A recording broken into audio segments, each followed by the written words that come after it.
السلام عليكم ورحمة الله وبركاته. خوتي المغاربة الكرام، فيديو جديد ودائما صفحة مشرقة من صفحات تاريخ المغرب المجيد. اليوم غنتكلموا على دولة المرابطين وكذلك الدولة الزيرية التونسية والدولة الحمادية التونسية كذلك. وحنا في البحث ديالنا الحمد لله دائما كنعتمدوا على المراجع، مراجع حقيقية من أمهات الكتب. وغير هذه القضية بوحدها خاصنا سنين باش نشرحوها للجزائريين. الفرق بين المرجع والمصدر وكتاب تاريخ. فاش كتجي كتكلم على التاريخ كتمشي للمصادر المتقدمه، يعني اللي تكتبت شحال هادي، ماشي اللي تكتبتها غير البارح ولا زورتوها. ما علينا. مهم، ابن خلدون. وما ادراك ما ابن خلدون. ابن خلدون حتى شي واحد ما يقدر يشكك فيه وفي الكلام اللي قالو. هذا مؤرخ اندلسي. بالمناسبه النسخه الاصليه ديال ابن خلدون عندنا في المغرب، قليل كيعرف هذه المعلومه. هذه النسخه الاصليه ديال ابن خلدون كاينه في المغرب عندنا. زيد على ذلك ان هذا الكتاب هذا ديال العبر مسجل بسميه المغرب في اليونسكو. هذا الكتاب هذا ديال العبر مسجل بسميه المغرب في اليونسكو. ما علينا. غنمشيو للجزء السادس ديال ابن خلدون نشوفوا شنو قال. هاد الناس هادو كيجيو كيبقاو يكذبوا على الجزائريين. ما تكذبوش علينا حنا المغاربه. علاش ما تكذبوش علينا حنا المغاربه؟ حنا المغاربه اهل تاريخ، نحنا اهل التاريخ، وانتم التاريخ خطان متوازيان لا يلتقيان. هذه هي الحقيقه. نمشيو نشوفوا الدوله الزيريه بعدا هي الاولى. شوفوا الدوله الزيريه بعدا هي الاولى، ومن بعد نشوفوا هاد السيد قال لك ان دوله المرابطين ليست بدوله مغربيه. هو يقول كلام فارغ. عرفتي شكون جالس في شي نقاش اكاديمي وتقول لهم ان الدوله سميتو المرابطيه ماشي مغربيه؟ عرفتي شنو غيديروا لك؟ يقول لك صافي جمع الباكطاج ديالك وعطينا اتساع. نبداو لك بعدا بالدوله الزيريه اللي هي دوله تونسيه. هذا ابن خلدون. هذا شنو كيقول لك؟ الخبر عن دولة آل زيري بن مالاد ولاة العبيديين، يعني بيادق بالعربية تعربت، من هذه الطبقة بإفريقيا وتصاريف أحوالهم. الدولة الزيرية دولة تونسية 100%. غنحولوا الدول، نتوما غنشدوا دولة من واحد الموقع جغرافي قدو قداش وغنحولوها عندكم باش نعطيوكم تاريخ. هنا كيتكلم لك عاوتاني الاشارات مهمه من ابن خلدون. الجزائريين كيستندوا على ابن خلدون، كيقول لك ان ابن خلدون قال لك الحدود هي نهر ملويه وشلف لانهم لا يوجدون قراءه تاريخ. ها هو ابن خلدون. ابن خلدون في المجمع فاش كيتكلم على تاريخ ديال شمال افريقيا راه كيذكر لك جوج ديال الدول فقط لا غير. جوج ديال الدول اللي كيذكر لك افريقيا والمغرب رايه، ونظر في من يوليه امر افريقيا والمغرب. اين انتم؟ اين انتم؟ اين انتم من الموضوع؟ افريقيا والمغرب. الجزائر صناعه الاستعمار الفرنسي سنه 1962 باش قال مصير حكم ذاتي سال المفعول الى يومنا هذا، والله يرحم مليون شهيد حركي حقيقي. مهم، الدوله الزيريه دوله تونسيه. نشوفوا الدوله الحماديه. الدوله الحماديه هذه حتى هي تونسيه. حتى الدوله الحماديه دوله تونسيه، العاصمه ديالها كانت هي بجايه.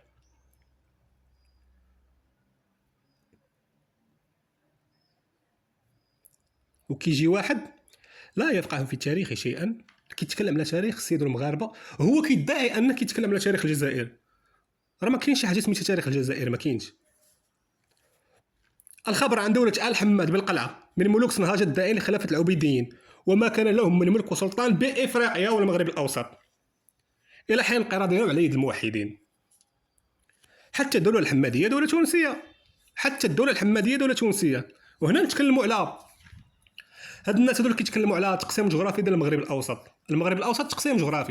تقسيم جغرافي ديال المغرب الاوسط من نهر ملويه الى نهر شلف. حسب ابن خلدون تقسيم جغرافي ديال المغرب الاوسط من نهر ملويه الى نهر شلف، يعني ان هاد الدوله الحماديه دوله تونسيه.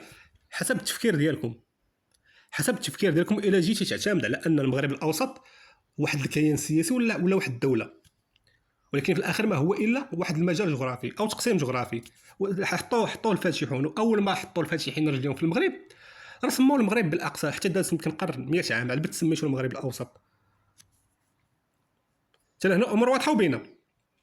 الدوله الجزائريه دوله تونسيه والدوله الحماديه حتى هي تونسيه. دابا نشوفوا دابا المرابطون. شكون هما هاد المرابطون هادو؟ جاو كيقول لك المرابطين ماشي مغاربه.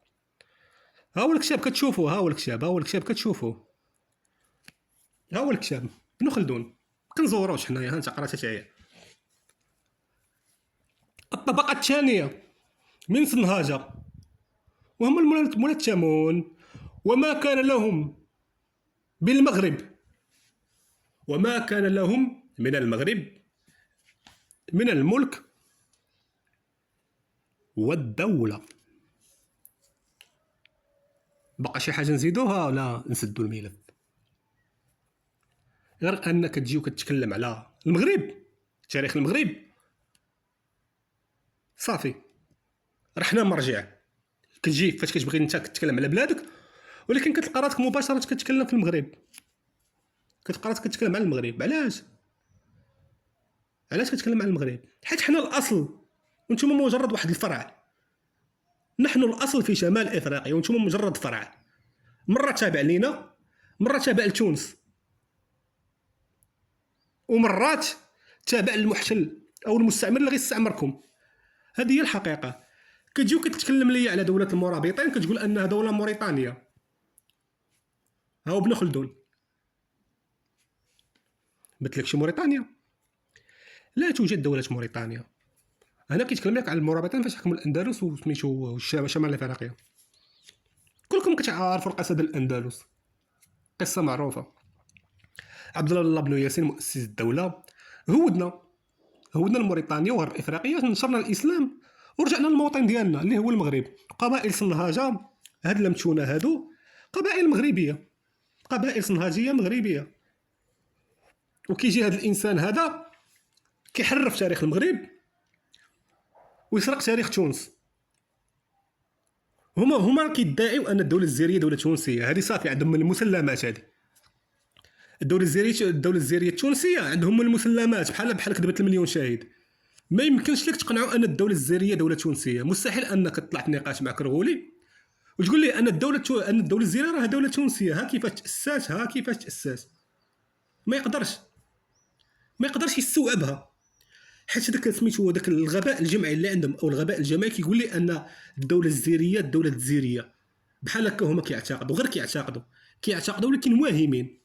مهم الا جيتي انت وتكلمت على دوله المرابطين وقلتي ان دوله المرابطين ماشي مغربيه، راه غيضحكوا عليك الناس غيضحكوا عليك. الناس المتخصصين طبعا في التاريخ، لانك بعدا لا تفقه في التاريخ شيئا. والمغاربه راه مهلين فيك هاد الايامات. المغاربه راه وقت ما كتكذب كيخرجوا لك. حنا الاصل وانتوما مجرد تقليد فاشل، واحد الفرع معوج لغويا. كنجيو كنشوفك كتكلم على المروك، وفي الاخر كتقرا ليهم المغرب صاحب المغرب، مراكش العاصمه. كتضرب الخدمه اللي درتيها كامله كتضربها في الزيرو. الخدمه كامله اللي درتيها ديال الكذوب كتضربها في الزيرو فاش كتوري الجزائريين المغرب عاصمته مراكش. وهاد مراكش هادي اللي حنا كنفتخروا بها، كنفتخروا بسلطنه مراكش. حنا كمغاربه نفتخروا بسلطنه مراكش. عرفتي شنو هي سلطنه مراكش؟ السعديين الموحدين المرابطين حكموكم. هاد مراكش هادي راه حكماتك. مراكش راه دار الخلافه. هاد مراكش هادي عند راسك. دابا انت تقول لي مملكه مراكش انا كمغربي غنتقلق. بالعكس راه كتفكرني غير في الموحدين المرابطين. هاد مراكش سلطنه مراكش هادي دار الخلافه، راه حكمات قرون وقرون قبل ما يجيو السيادة التواركه والسيادة الفرنساويين. لا صنعوا دوله الجزائر. عبر التاريخ الجزائريين عمرهم ما داروا دوله، حتى جاو الفرنساويين صوبوا لهم دوله فين يعيشوا. وكيجي واحد طبيب بيطري كيجي، والمشكل انه لا يوجد قراءه تاريخ. كيقراو النص كيتكلم على حاجه، هو كيحلل الجزائريين حاجه واحده اخرى لا علاقه بالنص. وكيبقى يزيد وكيبقى يتخيل ان بالصحراء الجزائر عندها تاريخ والدوله البحريه. وهزموا الروس في 4 المعارك. تخيل معي ان الجزائر اللي ما كيناش هزمت الامبراطوريه الروسيه في عز قوتها، هزموا 4 المعارك مع العلم انهم لا وجود لهم. زعما راه تشوف شي خرافات كيقول هذا الانسان هذا مستحيل انه يكون سوي عقليا، مستحيل، مستحيل انه يكون في كامل قواه العقليه، مستحيل. وكيجي كيقول لك دوله المرابطين ليست بمروكيه. ها هو سيدك بن خلدون، ها هو بن خلدون هذا كذب. بن خلدون كذب. نرى كنجيب لكم الكتاب انا، هو كتاب سير تقراه، سير تقراه وقرا على التاريخ ديال سيدك المغاربه. شي نص في الكتاب ديال بن خلدون سميتو هذا الكتاب ديالو فيه شي 7 الاجزاء، راه كامل كيتكلم على المغرب، خصوصا الجزء السابع. الجزء السابع كامل كيتكلم غير على المغرب، وكيحطم ديك الخرافه ديال مراكش. ها وابن خلدون ما عمره ما قال على المغرب انه مراكش، ما عمره ما قال لك ان مراكش، دائما كيوصفه فاش كيدوي بالعام. بالمجمع كيقول لك ان المغرب هو افريقيا. فاش كيجي في الاول هنا في نفس الكتاب كيتكلم على سميتو على تاريخ البربر، راه كيتكلم لك على افريقيا والمغرب، كيتكلم على افريقيا والمغرب فقط لا غير. كيتكلم على دوله افريقيا اللي هي دوله تونس، عندهم تاريخ حتى هما، والمغرب صافي الاصل في شمال افريقيا، الاصل في شمال افريقيا هو المغرب وتونس. نتوما مجرد واحد الفرع من الاصل. دائما خاصكم شي واحد ولي امركم اللي يحكمكم. الشر دائما جاي من عندكم. نتوما الشر دائما ياتي منكم. المحشر الروماني منين دخل؟ المحشر الروماني من عندكم. المحشر الروماني دخل من عندكم. المحشر الروماني اهل المغرب الشاه، غنزوميها ليك، الشاه اهل المغرب. المحشر الروماني دخل من عندكم. الوندر منين دخلوا؟ من عندكم، داروا دوله عندكم وانتم توانسه. العثمانيين من دخلوا؟ العثمانيين من عندكم، من عندكم دخلوا العثمانيين وجلسوا شحال في شمال افريقيا. الفرنساويين من يدخلوا؟ من عندكم. دائما الشر كيجي من عندكم. اسمع، الفصل الثاني في ذكر مواطن هؤلاء البربر بافريقيا والمغرب. وهنا سمع شنو كيقول مزيان. عرفتي غير هذا النص بوحدو قسما بالله اخوتي المغاربه، شي هذا النص بوحدو خاصك تقريبا واحد، خاصو بعدا القليله واحد 100 جزائري، 100 جزائري يتجمعوا ويقراو هذا النص هذا ويحلوه بيناتهم. خاص تقريبا 100 جزائري غير باش يفهمون هذا النص شنو قال ابن خلدون. والله لا فهموه، قسما بالله العظيم لا فهموه. حيت الجزائري فاش كيقرا التاريخ كيقراه هو حاقد. الجزائري فاش كيقرا التاريخ ديال المغرب كيقراه هو حاقد. هذا النص هذا خصوصا في هذه الفقره هذه ماشي شحال خاص الجزائريين باش يفهموه، راه خاصهم سنين وسنين. وخاص تقريبا تجمع الامه الجزائريه كامله اللي لغاها ماكرون يلاه يفهموا هذا النص هذا. كيقول لك اعلم ان لفظ المغرب في اصل وضعه اسم جغرافي يدل على مكان من الامكنه باضافته الى جهه المشرق، والمشرق بالاضافه الى جهه المغرب، لان العرف قد يخصص هذه الاسماء بجهات معينه واقطار مخصوصه. وعرف اهل الجغرافيا المعتنين بمعرفه هيئه الارض واقاليمها ومعمورها وخاربها ما علينا وصاحب سقالها ما علينا ان المغرب قطر واحد مميز بين الاقطار، فحده من جهه المغرب. اسمع يا البهيم، اسمع، ان المغرب قطر واحد مميز من بين الاقطار فحده من جهه المغرب. هنا فاش كيتكلم على المغرب كيتكلم على المغرب المكان، وهنا كيتكلم عليك على فحده من جهه المغرب. بحر المحيط وهو عنصر الماء، وسمي محيط الإحاطة. معلينا هاد الفقره بوحده، هاد الفقره بوحده شحال مسطر؟ 1 2 3 4 5 6 سطور، 6 سطور.